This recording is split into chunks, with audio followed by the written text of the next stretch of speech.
So Brian currently is the global head of creative design and development for DreamWorks Animation.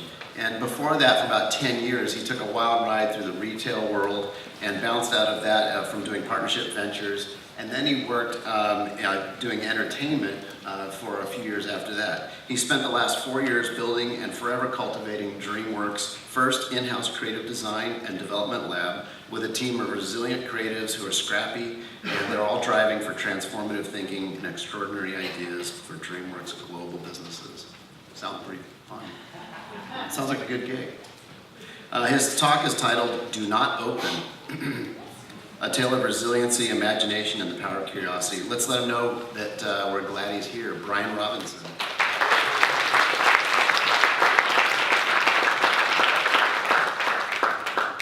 Hello, everyone.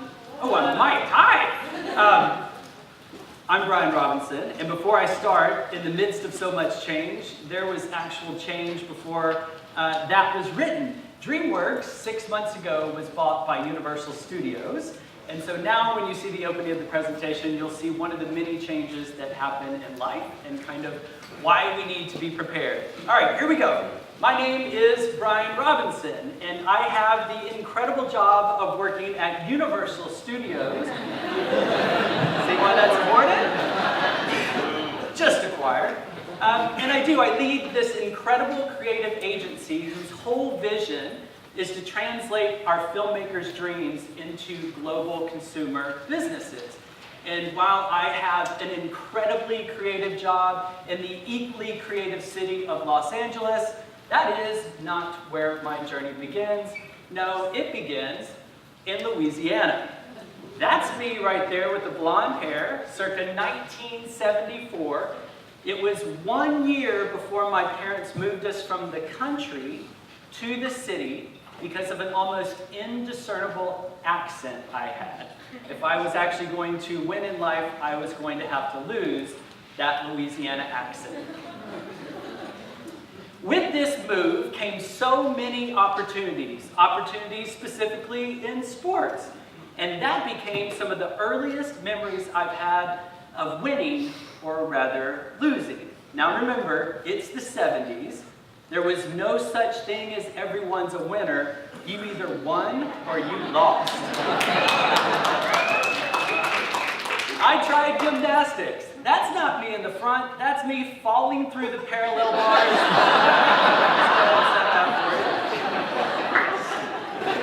I tried swimming, football, cheerleading, you name it, I tried it, and at best, I was average. And that theme kept coming up. So, I kept going. I tried honor society, student council, track and field, debate team, karate, the marching band. I kept coming up short. I kept coming up second, and it killed me. And while the emotional side of coming in second took toll, I just kept coming back for more. I was literally lining up to be knocked out. But a funny thing happened along the way.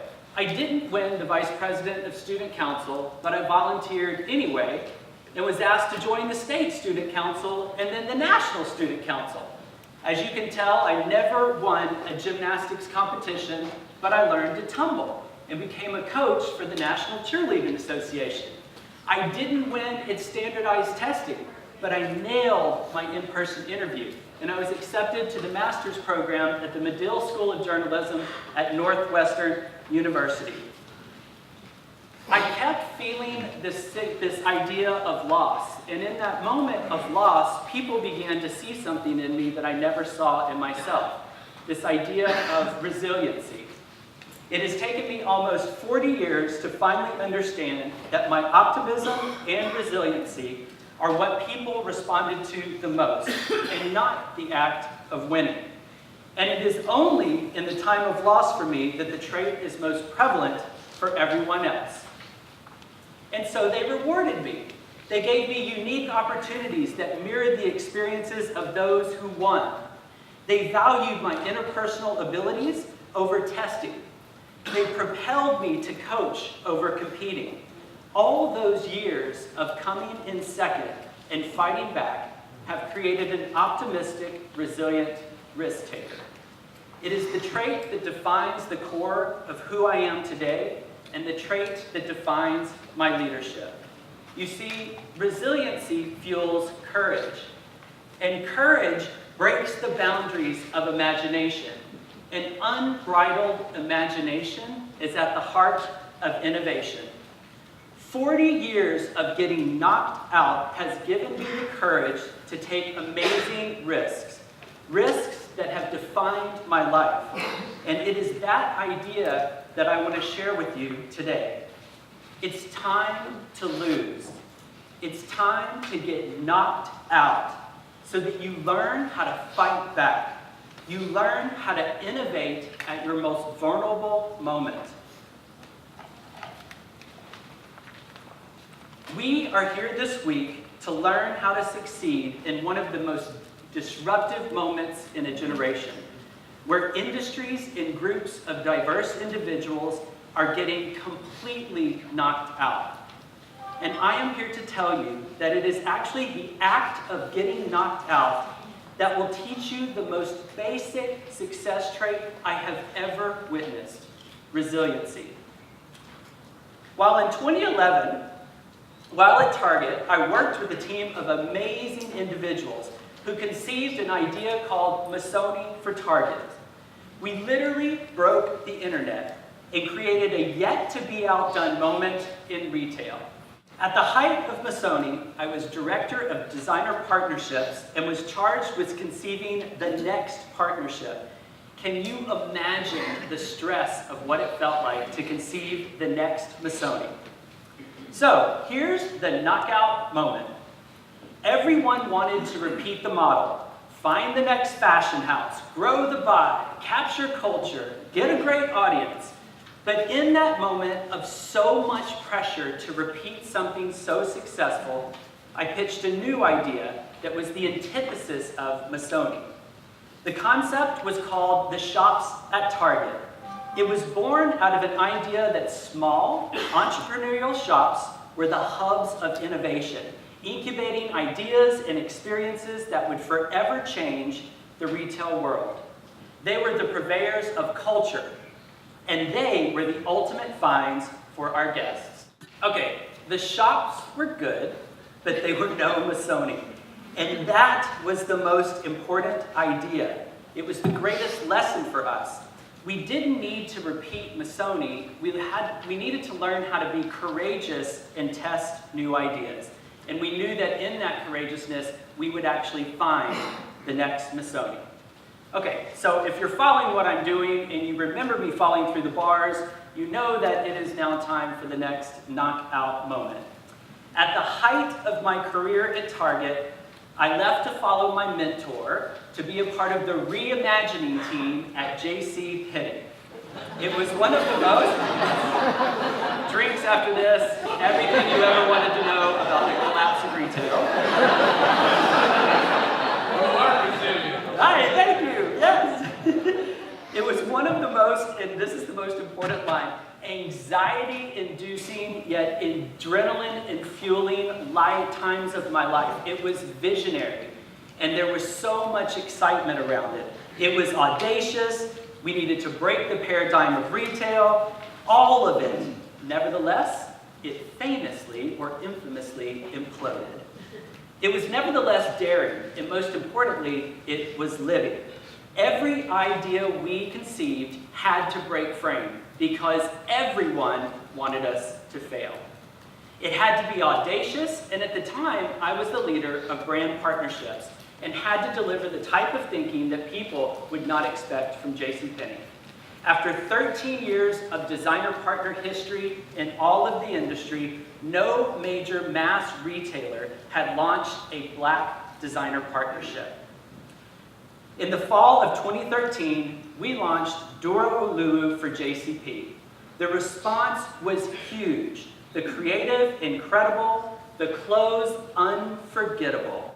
Not to take life too seriously, after 12 months, that's how long it lasted, that little JCP incubator, I went for a knockout doozy and decided that I would actually not only jump industries from retail to entertainment, but change careers, and I moved from strategy to creative, and I joined DreamWorks as the head of creative design and development. The year was 2013. DreamWorks had just bought Trolls, and while the filmmakers set out to conceive magical worlds, I was challenged with a simple vision: seed Trolls into the center of pop culture. Right? Allowing, and this is important, allowing 3.5 years before the movie, which just came out, allowing this wave of culture and nostalgia and social expression to begin and create a tidal wave that allowed a movie to open. All conceived in the idea that if culture believed they were the ones that brought back Trolls, the movie itself would open magically. There's always thinking, you get that, right? Okay, so here's this. In this, though, there's a little thing called a 24-hour consumption cycle that we live in today, which makes it almost impossible to capture anyone's attention, let alone hold it, which makes actually purveying or trying to grasp culture almost impossible. So, here we go. You ready to get knocked out? With a lifetime of coming in second and the resulting courage to support unbridled imagination, we drafted a framework for capturing culture and readying ourselves to get knocked out or learn all the way. Our framework: we are the silent architects of culture. We build no corporate frameworks. We do not publicly communicate our intent. We navigate unseen, and we influence at every angle. We had an instinct that people would love to express themselves through Trolls, but we knew to get the purest expression, we had to ensure Trolls were sacred. So in 2013, we made the very ballsy decision to pull all Trolls off the market. That allowed us to begin a very slow and methodical love affair with people of culture, of creativity, and of curiosity.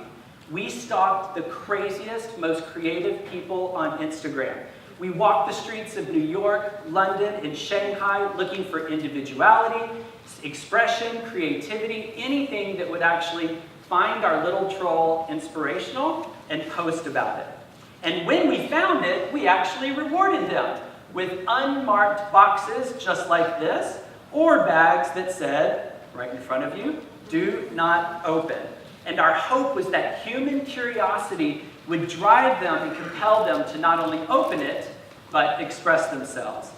Knowing I would meet some of the most curious individuals leading business today, of course I had to reward you with your own little "Do not open." Have some fun. That feeling of intrigue, surprise, excitement, and expression you're feeling right now began to take hold. I better see some posts after this. All right, here we go. So you ready? This is where it all gets... Okay. Our first Instagram post got 2,000 likes.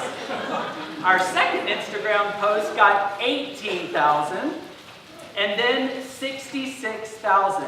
We were freaking out because it was working. And I just have to pause for a second. There's no framework.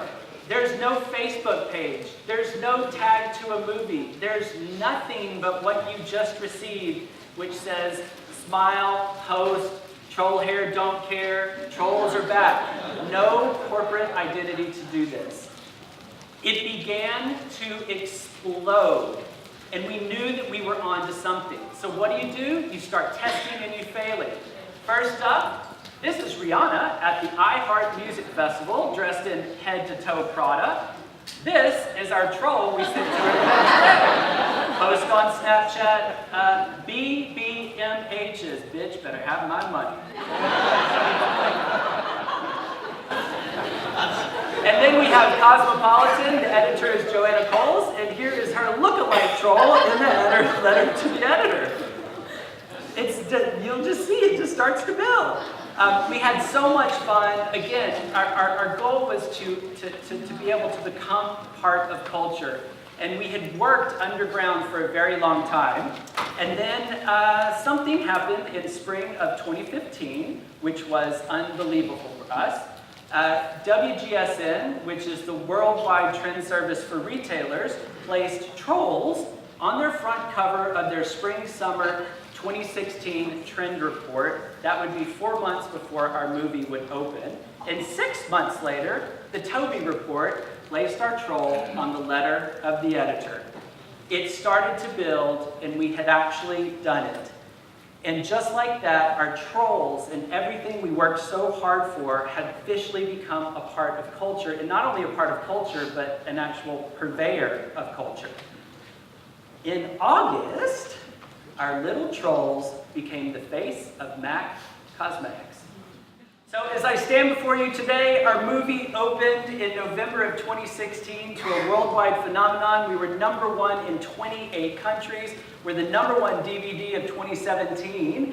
And we have built a global consumer products business that if you have a child, you probably now own. And if you know Justin Timberlake, you probably know a song that you cannot get out of your head, all thanks to these little guys, right? So it has created this new generation of curious people, and that feeling that you just felt when you opened those bags about imagination and trying things, that's what it ultimately created. And it was able to actually come to life because I stand here before you today, kind of a massive failure in life, but through all that failure, I actually learned something, and I hope that that's my biggest thing for you to take away today, and it is simply this. Resiliency fuels courage, and courage breaks the boundaries of imagination. An unbridled imagination allows you to do amazing things like this. If you want, oh, I didn't build it. There you go, innovation. If you want to be resilient, choose to get knocked out. If you want to build resilient teams, encourage them to get knocked out. If you want to raise resilient children, empower them to get knocked out. Every time you give someone the space to get knocked out, you allow them to grow, and you allow them to learn, and you actually allow them to be resilient. If I have one hope for you today as I stand nervously falling through the parallel bars of gymnastics 40 years ago, it's that you just get knocked out. Because if you do, at least you'll know you're living. Thank you, guys.